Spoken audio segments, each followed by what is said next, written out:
Hello வணக்கம். இன்னைக்கு நம்ம ஃபுல்லா பேச போறது ஷேர் மார்க்கெட்டை பத்தி தான் பேச போறோம். பல சந்தேகங்கள் உங்களுக்கு இருக்கும். நம்ம எல்லாத்துக்குமே நம்பிக்கை கொடுக்கக்கூடிய, அதாவது ஷேர் மார்க்கெட்ல நம்பிக்கை கொடுக்கக்கூடிய பிஆர் சுந்தர் அவர்கள். வணக்கம், எப்படி இருக்கீங்க? நல்லா சார், ஃபர்ஸ்ட் உங்ககிட்ட கேட்கணும் அப்படின்னா, எல்லா யங்ஸ்டர்ஸும் கேட்குற ஒரே ஒரு விஷயம் என்னன்னா, what is your secret of success? Secret of சக்ஸஸ்னு ஒன்றும் கிடையாது. ஒரு கடின உழைப்பு தான் ஒரே சக்ஸஸ், வேறு ஒன்றும் கிடையாது. ஒரு நல்லா படிக்கணும், நல்ல உத்தியோகத்துக்கு போகணும், ஓரளவு சேமிப்பு இருக்கணும். அதுக்கப்புறம் ஓரளவுக்கு நல்ல சேமிப்பு வந்ததுக்கப்புறம் வாழ்க்கையில் ஏதோ ஒரு கட்டத்தில் ஒரு ரிஸ்க் எடுக்க வேண்டி வரும். ஒரு எம்ஜிஆர் வந்து ஒரு சிறந்த நடிகராக இருந்து நிறைய பணம் சம்பாரித்தார். அதுக்கப்புறம் அவர் ஒரு படம் வந்து தயாரிக்கிறது அப்படின்னு முடிவு பண்ணார். அந்த படத்தோட பேர் வந்து நாடோடி மன்னன். அவருடைய சேமிப்பில் நிறைய சேமிப்பை வந்து அதில் பணத்தை போட்டு படத்தை எடுத்துகிட்டு அப்புறம் நண்பர்கள்கிட்ட பேசும்போது ஜாலியாக சொல்லுவாராம், என்னோடய நிறைய பணத்தை இதில் முதலீடு பண்ணிக்கிறேன், நான் பெரிய ரிஸ்க் எடுத்துருக்கிறேன், இந்த படம் நல்லா ஓடிச்சுன்னா நான் மன்னன், இந்த படம் ஓடலைன்னா நான் நாடோடி அப்படின்னு சொல்லுவாரான். ஆனால் அந்த படம் நல்லா ஓடிடுச்சு. ஸோ அதுக்கப்புறம் நடந்தது எல்லாருக்குமே தெரியும். அவர் அரசியலில் வந்து ஒரு மிகப்பெரிய பிரபலம் அடைஞ்சு தமிழக முதலமைச்சராக இருந்தார். ஸோ அதாவது ஏதோ ஒரு காலகட்டத்தில் நம்ம வந்து அதாவது ஒரு கம்ஃபர்ட் ஜோன் அப்படின்னு சொல்லுவாங்க. நான் வந்து ரொம்ப நாள் வந்து சிங்கப்பூரில் ஆசிரியராக இருந்தேன். அப்போ சிங்கப்பூரில் இருக்கிற பிரபலமான தொழிலதிபர்கள் பற்றி ஒரு ஆராய்ச்சி பண்ணாங்க. அதில் பெரும்பாலான தொழிலதிபர்கள் பார்த்திங்கன்னா கல்லூரி படிப்புக்கு இல்லாதவங்க. ஒரு +2 முடித்த உடனே ஒன்று பாலிடெக்னிக் போவாங்க, அல்லது கல்லூரிக்கு போவாங்க, காலேஜ் போவாங்க, டிகிரி. அந்த பெரும்பாலான தொழிலதிபர்கள் பார்த்திங்கன்னா எல்லாருமே வந்து பாலிடெக்னிக்காக தான் இருந்துருக்குறாங்க, கல்லூரி இல்லை.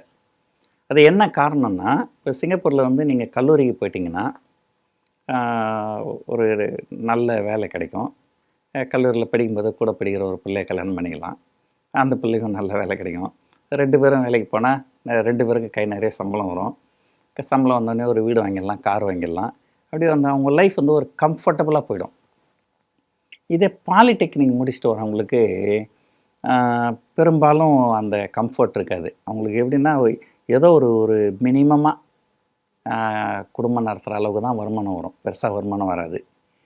சரி, ஏதோ அப்பா அம்மாவுக்கிட்ட கொஞ்சம் அட்ஜஸ்ட் பண்ணின்னு இருந்தால் அந்த மினிமம் இது அவங்க பார்த்துப்பாங்க இல்லையா, வீடு சாப்பாடெலாம் பார்த்துப்பாங்க.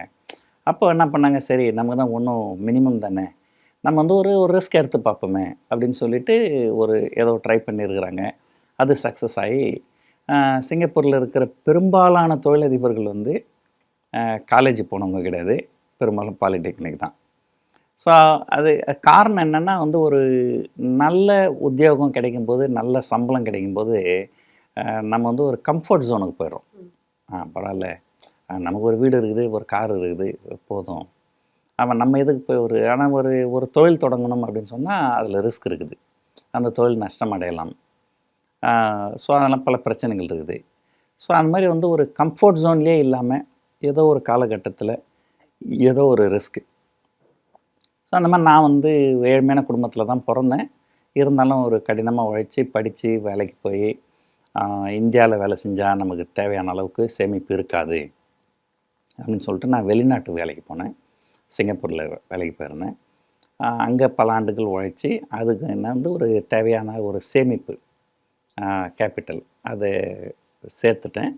அதுக்கப்புறம் வந்து சரி ஒரு ரிஸ்க் எடுத்து பார்க்கலாம் அப்படின்னு சொல்லிட்டு தான் நான் வந்து பங்குச்சந்தைக்கு நுழைஞ்சேன். இந்த பங்குச்சந்தையில் ஆப்ஷன் செல்லிங் அப்படின்னு ஒன்று இருக்குது. அதை பற்றி யாருக்கும் எதுவுமே தெரியாது. நான் ஆரம்பத்தில் வந்தப்போ நான் அது சிலர்கிட்ட பேசும்போது இப்படி ஒன்று இருக்கிறதே அவங்களுக்கு தெரியல.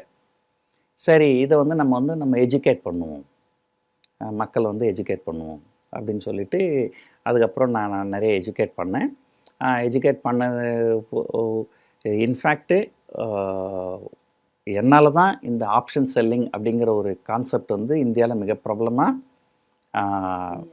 தெரிய ஆரம்பிச்சது அப்படின்னு சொல்லலாம். இதுதான் சார் நான் கேட்குறேன். இப்போது நீங்கள் வந்து பலருக்கு நம்பிக்கை அப்படின்ற ஊட்டுறதுக்கான ஒரு பர்சனாக இருக்கும்பொழுது உங்களுக்கு ஃபர்ஸ்ட் நம்பிக்கை அப்படின்னு சொன்னது யார்?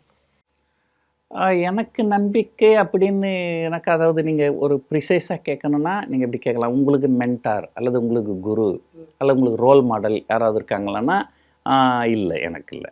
நான் எல்லாமே வந்து சொந்தமாக இது பண்ணி வந்தது தான். ஸோ இப்போ பொதுவாக சொல்லுவேன், ஒரு என்னை பற்றி பெருமையாக சொல்லணுன்னாக்கா, ஒரு காட்டில் வழி தவறி போயிட்டீங்க, ஒரு காட்டில் ஏதோ ஒரு பாதை தெரியுது அப்படின்னா அந்த பாதையில் அப்படியே வந்தீங்கன்னா அந்த காட்டை விட்டு வெளியே வந்துடலாம். அது ஒன்றும் பெரிய விஷயம் கிடையாது.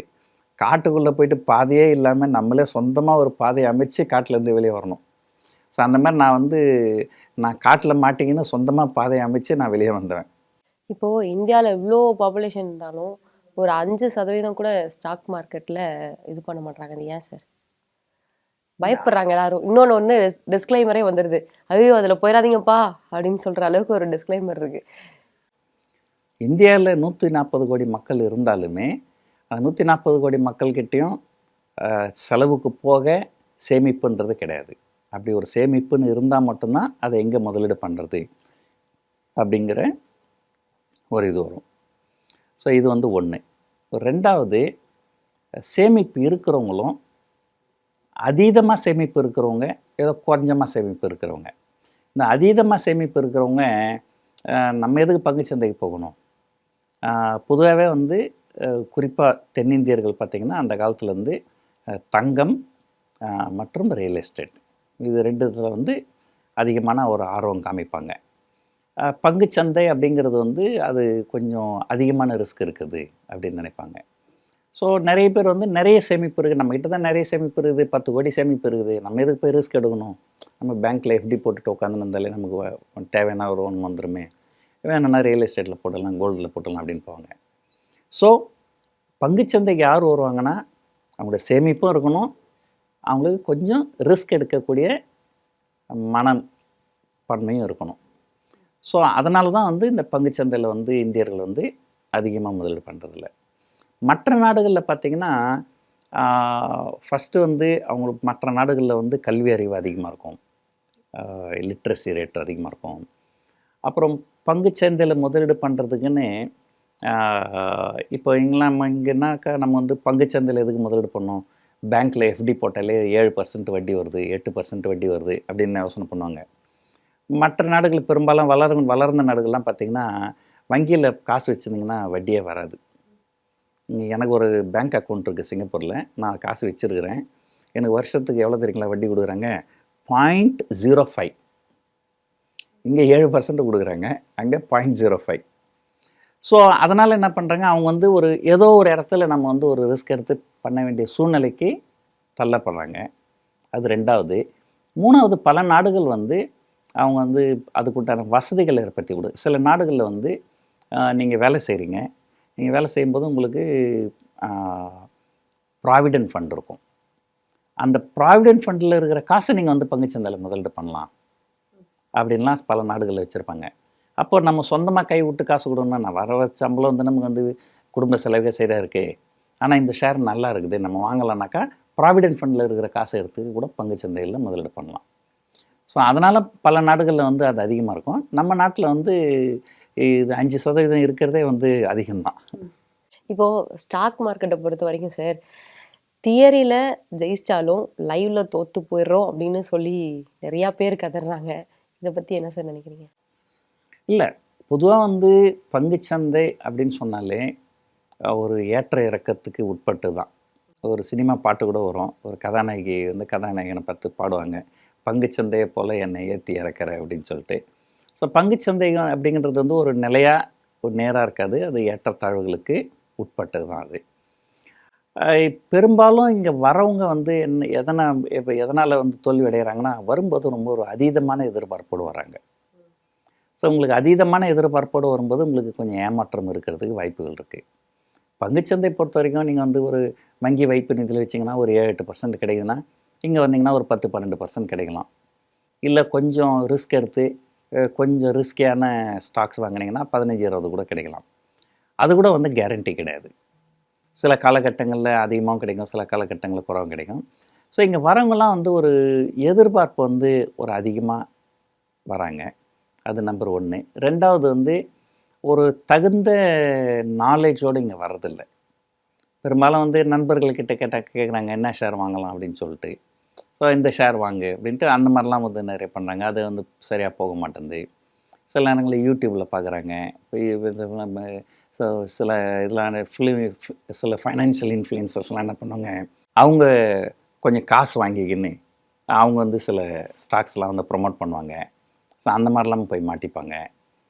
ஸோ அதனால் வந்து இந்த இது வந்து ஒரு பங்குச்சந்தை அப்படின்னு சொன்னால் ஒரு தகுதியான நாலேஜோடு இங்கே வந்தால் கண்டிப்பாக வந்து பணம் பண்ணலாம். ஆனால் அதுக்காக வந்து இதில் பெரிய பணம்லாம் பண்ணிட முடியாது. ஏதோ ஓரளவு நம்ம வங்கி வைப்பு நிதியில் இருக்கிறத விட அதிகமான வருமானம் இங்கே வரும். ஆனால் அதுவும் சப்ஜெக்ட் டு ரிஸ்க். இப்போது ஷேர் மார்க்கெட்டில் இன்வெஸ்ட் பண்ணலாமா இல்லை கோல்டில் இன்வெஸ்ட் பண்ணலாமா? அதாவது த்ரிஷா வேணுமா நயன்தாரா வேணுமான்னு கேட்டால் 2 பேரும் வேணும்னு தான் சொல்லுவேன் நான். ஸோ அதனால் வந்து பணம் இருக்குது, ஒரு சேமிப்பு இருக்குது. அந்த சேமிப்பு ஒரு ரூ. 100 சேமிப்பு இருக்குதுன்னா அந்த ரூ. 100 வந்து தங்கத்தில் முதலீடு பண்ணலாமா அல்லது பங்குச்சந்தையில் முதலீடு பண்ணலாமான்னு கேட்குறத விட ஒரு 40% பங்குச்சந்தையிலையும் ஒரு 40% வங்கி வைப்பு நிதி அந்த மாதிரி ஃபிக்ஸ்ட் இன்ஸ்ட்ருமெண்ட் டெப்ட் இன்ஸ்ட்ருமெண்ட் சொல்லுவாங்க, அது ஒரு 20% தங்கம், அப்படி பிரித்து எல்லாத்துலேயுமே முதலீடு பண்ணுறது நல்லது. டைவர்சிஃபிகேஷன் சொல்லுவாங்க. இப்போது ஒரு பொதுவாக வந்து நீங்கள் கேட்டதுனால சொல்கிறேன், பொதுவாக தங்கம் பங்குச்சந்தை பார்த்திங்கன்னா 2 ஆப்போசிட்டில் இருக்கும். எப்போல்லாம் பங்குச்சந்தைகள் நல்லா இருக்கோ அப்போ தங்கம்லாம் நல்லா இருக்காது. எப்போல்லாம் தங்கம் நல்லா இருக்கோ அப்போ பங்குச்சந்தைகள் நல்லா இருக்காது. இது பொதுவான ஒரு தியரி. சில காலகட்டங்களில் ரெண்டுமே மேலேயும் போகும், ரெண்டும் கீழே போகும். பட் பெரும்பாலும் அப்படி தான் இருக்கும். அதனால் வந்து பணம் அப்படி முதலீடு பண்ணோம் அப்படின் போது கொஞ்சம் வந்து பங்குச்சந்தையிலையும் கொஞ்சம் வந்து தங்கத்துலேயும் முதலீடு பண்ணிங்கனால் ஒரு வருஷம் பங்குச்சந்தை நல்ல ரிட்டர்ன் கொடுக்கலன்னா கோல்டு நல்ல ரிட்டர்ன் கொடுக்கும். இப்போது இந்த மியூச்சுவல் ஃபண்ட்ஸ் அது இப்போ எப்படி போயிட்டுருக்கு, அதுலேயும் இன்வெஸ்ட் பண்ணலாமா சார்? மியூச்சுவல் ஃபண்ட், அதாவது மியூச்சுவல் ஃபண்ட் அப்படிங்கிறது என்னென்னா, இப்போ உங்களுக்கு வந்து எந்த பங்குகளை வாங்கணும் அப்படின்னு உங்களுக்கு திறமை இருந்து பகுத்து ஆராயணும். அந்த திறமை எல்லாருக்கும் இருக்காது. ஸோ அதனால் நம்ம என்ன பண்ணுறோம், நம்ம பணத்தை வந்து வேறு ஒருத்தர்கிட்ட கொடுத்துட்றோம். அவங்க வந்து நம்ம சார்பாக வந்து பங்குச்சந்தையில் முதலீடு பண்ணுறாங்க. ஸோ அதுதான் மியூச்சுவல் ஃபண்ட். அவங்க வந்து இதுக்காக படித்து இதுக்காக நல்ல நாலேஜோடு வருவாங்க. ஆனால் நம்மளை விட அவங்க கொஞ்சம் திறமையாக செயல்படுவாங்க. நம்மளோட கொஞ்சம் நல்ல லாபம் சம்பாதிப்பாங்க. அஃப்கோர்ஸ் அதுக்காக அவங்க ஒரு கமிஷன் எடுத்துப்பாங்க. ஸோ இதுதான் மியூச்சுவல் ஃபண்டோடைய கான்செப்ட்டு. அந்த மியூச்சுவல் ஃபண்டும் வந்து எப்பவுமே வந்து இப்போதைக்கு எப்படி இருக்குதுன்னு கேட்டிங்கன்னா, இப்போ எல்லா பங்குச்சந்தைகள் எல்லாமே கடந்த சில மாதங்களாக அக்டோபர் மாதத்துலேருந்து பங்குச்சந்தை கீழ் நோக்கி தான் இருக்குது. நம்முடைய நாட்டில் இந்த நிஃப்டி அப்படின்னு சொல்லுவாங்க, லார்ஜ் கேப்பு, அது கிட்டத்தட்ட ஒரு 16-17% இறங்கியிருக்கு. ஸ்மால் கேப் 20-21% இறங்கியிருக்கு. மிட் கேப் 20-21% இறங்கியிருக்கு. ஸ்மால் கேப் 25-26% இறங்கியிருக்கு. ஸோ மியூச்சுவல் ஃபண்ட் அப்படிங்கிறது என்னென்னா, நீங்கள் நேரடியாக முதலீடு பண்ணாமல் இன்னொருத்தர்கிட்ட கொடுத்து முதலீடு பண்ண சொல்கிறீங்க. நீங்கள் யார்கிட்ட கொடுக்குறீங்கன்றது இருக்குது. இப்போ நீங்கள் வந்து மியூச்சுவல் ஃபண்டு வந்து மிட் கேப் மியூச்சுவல் ஃபண்டுன்னு இருக்குது, அதில் முதலீடு பண்ணுறீங்களா, ஸ்மால் கேப் மியூச்சுவல் ஃபண்டில் முதலீடு பண்ணுறீங்களா, லார்ஜ் கேப் மியூச்சுவல் ஃபண்டில் முதலீடு பண்ணுறீங்களா? சில மியூச்சுவல் ஃபண்ட் என்ன பண்ணுவாங்க, பாதி டெப்ட்லேயும் பாதி ஈக்விட்டிலையும் முதலீடு பண்ணுவாங்க. ஹைப்ரிட் ஃபண்டுன்னு பேர்.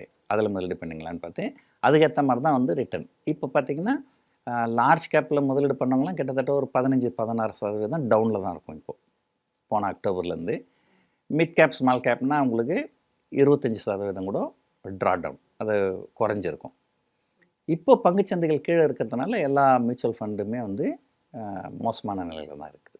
இப்போது 50K சேலரி வாங்குறவங்க எவ்வளோ எஸ்ஐபி பண்ணலாம் சார்? ஸோ நீங்கள் வந்து முதலீடுங்கிறது என்னென்னா, உங்களுக்கு எவ்வளோ வருமானம் வருது, அந்த வருமானத்தில் உங்களுக்கு எவ்வளோ செலவு இருக்குது, செலவு போக மீதி சேமிப்பு எவ்வளோ இருக்குது, அதை தான் நீங்கள் முதலீடாக பண்ண போகிறீங்க. இதில் வந்து நீங்கள் வந்து ஒவ்வொருத்தருடைய செலவுகள் வந்து மாறுபடும். இப்போ நீங்கள் சென்னையில் இருந்தீங்கன்னா உங்களுக்கு செலவு கொஞ்சம் கூடுதலாக இருக்கும். இதே ஒரு சின்ன டவுனில் ஒரு 50,000 ரூபாய் சம்பளம் வாங்கினீங்கன்னா உங்களுக்கு அங்கே பெருசாக செலவு இருக்காது.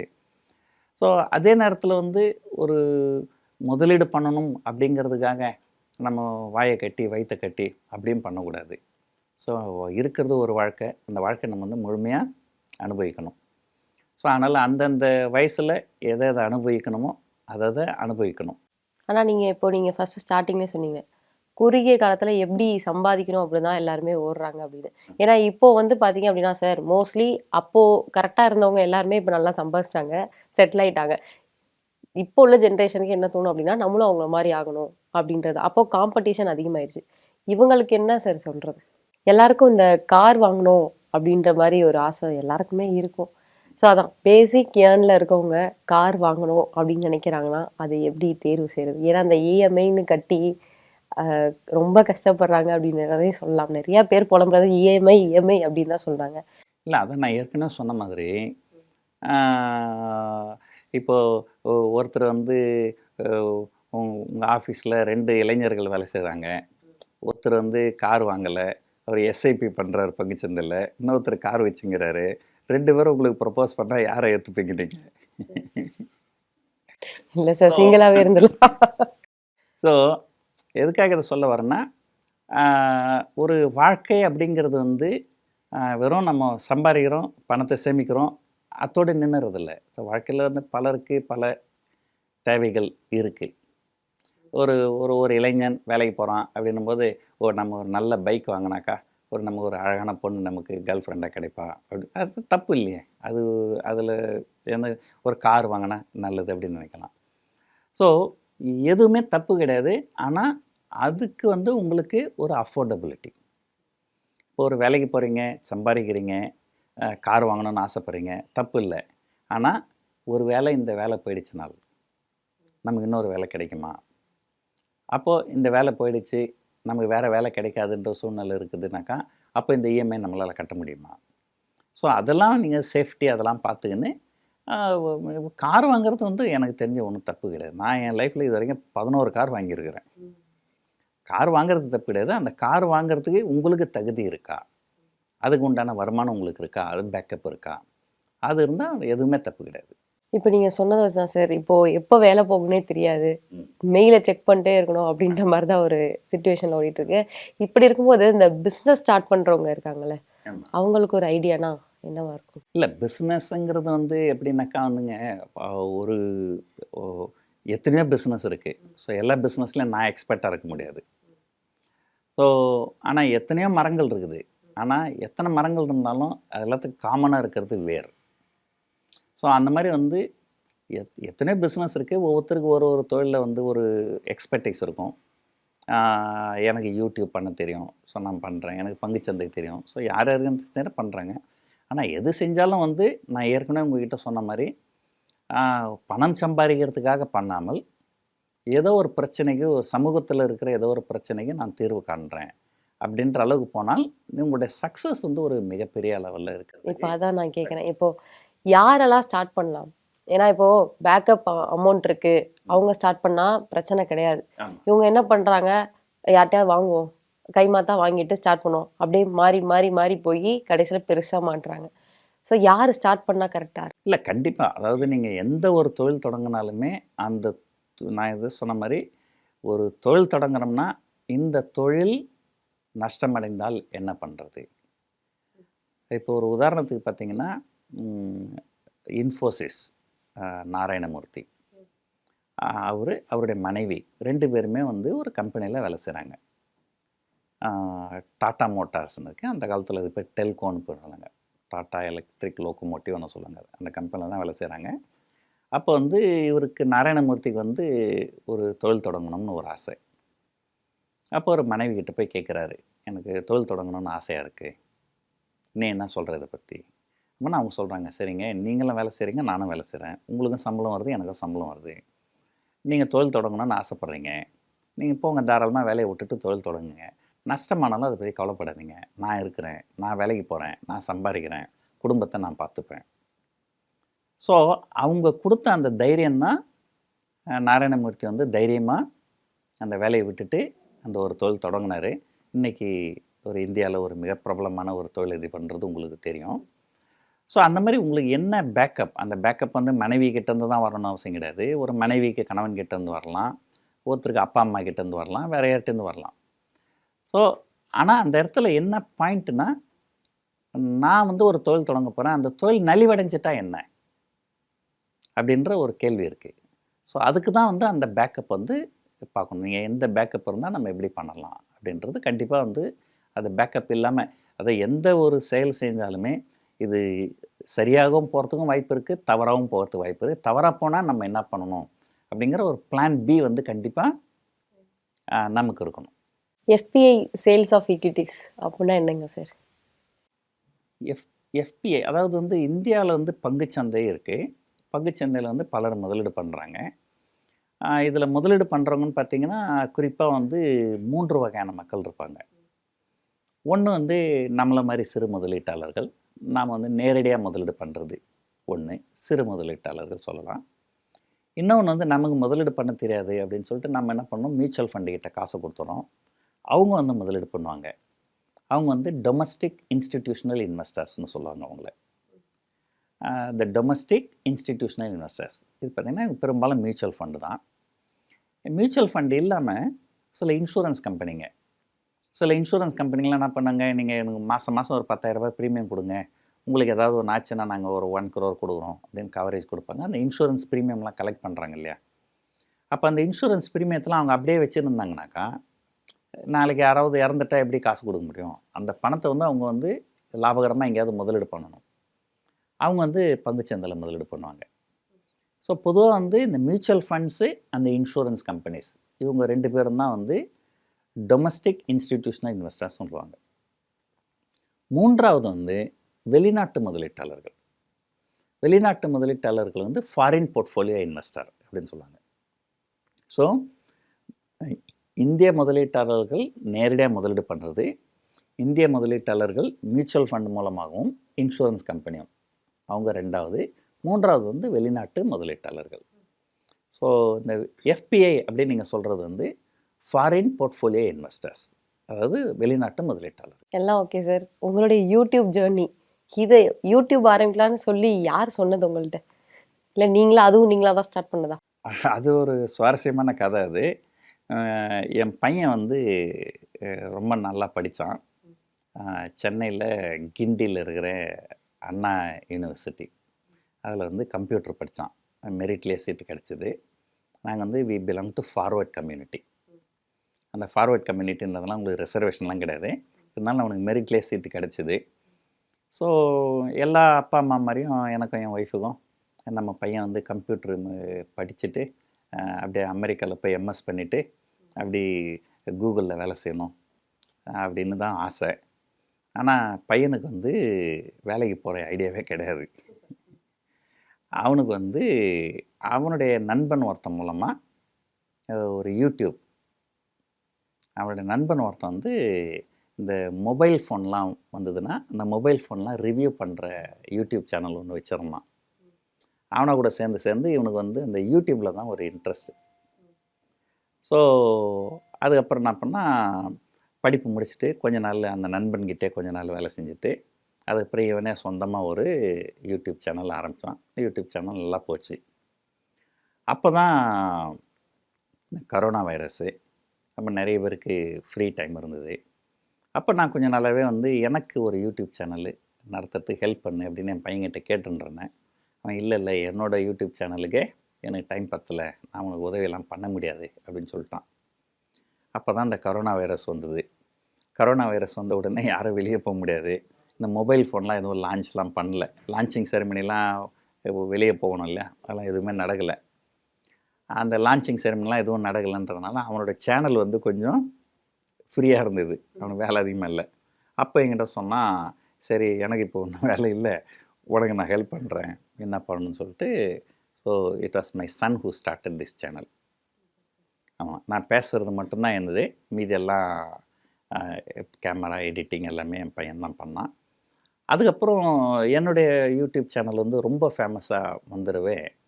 இப்போ அவன் யூடியூப் சேனலை விட்டுட்டு ஃபுல் டைமாகவே என்னுடைய யூடியூப் சேனல் தான் என் பையன் பார்த்துட்டுருக்கான். நன்றி சார், நிறைய விஷயங்கள் எங்களுக்கு சொன்னீங்க. Thank you so much. ஃபைனலாக ஒரே ஒரு விஷயம், இப்போ ஸ்டாக் மார்க்கெட்டில் இன்வெஸ்ட் பண்ணலாமா வேணாமா அப்படியே முடிச்சிடலாம். கண்டிப்பாக பண்ணலாம். தேங்க்யூ.